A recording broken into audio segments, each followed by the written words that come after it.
Time to fall ka na ba? Tara na dito sa Hulugan Falls. Pangalan pa lang ay mapapa-fall ka na. Ito ay isang attraction na nagmamarka sa tourism map. Mapapatalon ka na sa tuwa at siguradong babalik-balikan mo. Dito lang ito sa bayan ng Luisiana, Laguna.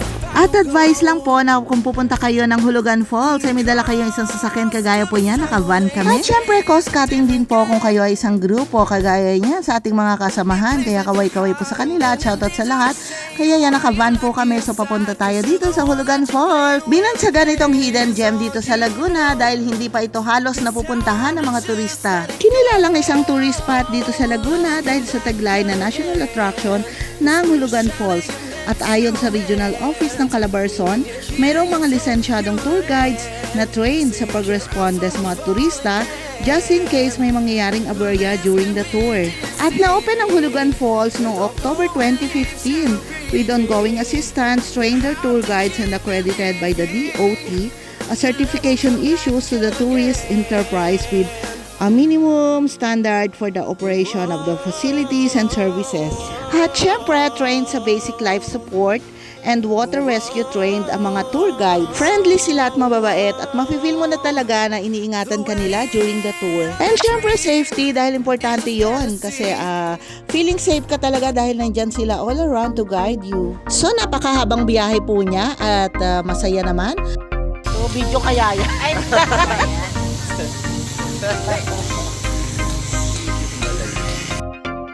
Kaya yan po, nakarating na kami sa aming destination at syempre video muna at medyo picture muna dahil mag-ready po tayo sa ating pagrampa. Kaya yan, papunta na po tayo. Meron silang designated parking space for us and syempre after doon dyan lang po yung pinaka-drop point at iyan po. Basura natin is kailangan dala natin doon is dala din natin pabalik. Medical condition po, hindi po namin pinapayagan bumaba ang may sakit sa puso, hypertension, diabetic, asthma. May injury po sa babae po yung buntis. Wala po ba sa mga nabanggit ko? Kung wala po, perma na po kayo ng waiver. Ang importante pong isusulat ay tamang pangalan at cellphone number just in case po may maiwan kayo, madali ko po kayong makukontak. At syempre sila po ang ating mga tour guide na mababait at talagang nagbe-briefing po sila sa ating lahat. Welcome po dito sa Barangay San Salvador. Dito po may tatlong post comment, sir. At ang isang po post dito po may palay and then yung po yung hidden. Magkatabi lang po yan. Kaya lang po kung gusto sa po ang lalakaran po doon. Naging 5 minutes po paglalakad po na po doon sa gawa na may okay naman po doon para po makakita po kayo sa hidden post. Kaya lang po ay mag-ingat lang doon kasi doon po ay batuhan lahat. Hindi po alaw po doon maligo kasi po maliit ang space and then saka po batuhan. Malalim din po yung kalay. Nandito tayo ngayon sa drop-off papunta sa Hulugan Falls. Dito ito sa may Barangay Salvador. May mga tour guide. Ito po kung nakikita natin, sila yung mga tour guide dito na sabi nila ate o kuya na lang ang itawag natin sa kanila. Sila po yung nakaabang dito para sa mga tourist.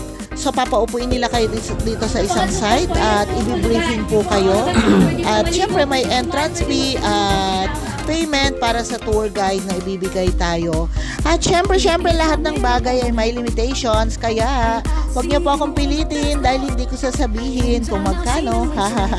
Hindi po ako endorser ng Hulugan Falls. At syempre kailangan po itong certification na to, ilalagay niyo dyan ang buong pangalan niyo at contact number. At since ito ang drop-off point ng ganito lang po ang ating sasakyan at yung pababa po doon ay kailangan natin mag-arkila ng tricycle kaya yan, nag-aabang po tayo. Syempre may mga designated tricycle na po dyan na inyong sasakyan kaya yan, nagpahatid na po kami. So eto na nga, dito na po tayo mag-i-start. At syempre mayroon silang nilagay na trails para sa kaligtasan ng mga turista. Ayan po, parang spaghetti lang, spaghetti pababa ng pababa kasi pababa po tayo ngayon. At syempre kung mahilig ka talaga mag-hiking or may mga grupo kayo or circle of friends na mahilig talaga sa mga ganyang pag-hike at ito po ay magandang puntahan kasi lalo na kung nature lover ka, so makikita mo at mararamdaman mo ang talagang surroundings mo na may mga naghuhunihang ibon, kaya ayan po, kaya mag-e-enjoy talaga kayo dito.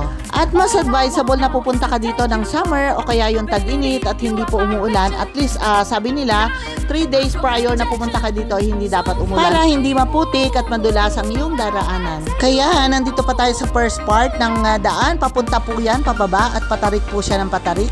Kung makikita nyo ay hagdan pa po yan na sementado. At mayroon silang nilagay na trails para sa kaligtasan ng mga turista. Siya nga pala, ang lalakarin po natin ay may track na mga 30 minutes to 1 hour daw bago tayo makarating sa Hulugan Falls. Pero syempre, dahan-dahan po tayo ng pagbaba. Kahit hindi yan madulas, ay delikado pa rin po. Kaya, kailangan mong mawak dyan sa may kawayan para tayo po ay safe. So, ayan nga po, maririnig mo na. Nandito pa lang tayo sa parking ito, ay makakarinig ka na ng lagaslas ng mga tubig. Pero medyo slight lang siya kasi medyo malayo pa po ang ating lalakbayin. So, ito nga ang pinaka-stopover natin. Yan, makikita mong Hulugan Falls. So, picture-picture muna tayo dyan para sa mga souvenirs. At syempre, pababa tayo. Sila ay may mga paakyat na rin po. Ibig sabihin na yung mga galing na sila dyan sa baba. Kaya basang-basa pa rin po sila yung mga umaahon dyan. Kaya eto po, malapit na tayo. So, rinig na natin. Hulugan Falls ay kitang-kita na po natin. Pero pababa pa po siya at matarik po talaga ang daan. Kaya mag-iingat po ang mga bumababa dyan at dumadaan. Kaya lang, medyo kailangan po natin i-voice over to kasi maririnig natin na naghihiyawan talaga ang ating mga kasabay.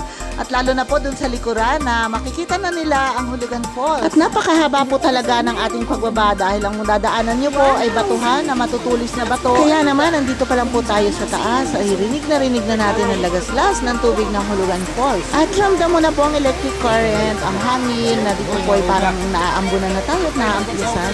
At mga kasalubungan natin ang iba na galing po sa baba. Kaya yan, ganyan lang po kaliit ang iyong dadaanan. At syempre, kailangan ingatan mo yung sarili mo na hindi ka madulas. So, iyan po, kitang-kita natin. Nag-video muna tayo dito dahil nagpakita na si Hulugan Falls. Pero syempre, bababa pa tayo sa banda pa roon. At syempre, may mga kawayan po dyan na dapat talaga ay humawak kayo. Kasi kung hindi, ay madudulas po talaga kayo sa mga batuhang yan. At hindi po pantay-pantay ang daan. Kaya nga po, pababa po tayo ng pababa dahil yan para makita po natin ang falls sa baba. Kaya abangan nyo po ang susunod kong video dahil nandun po ipapakita ko ang lahat hanggang sa muli.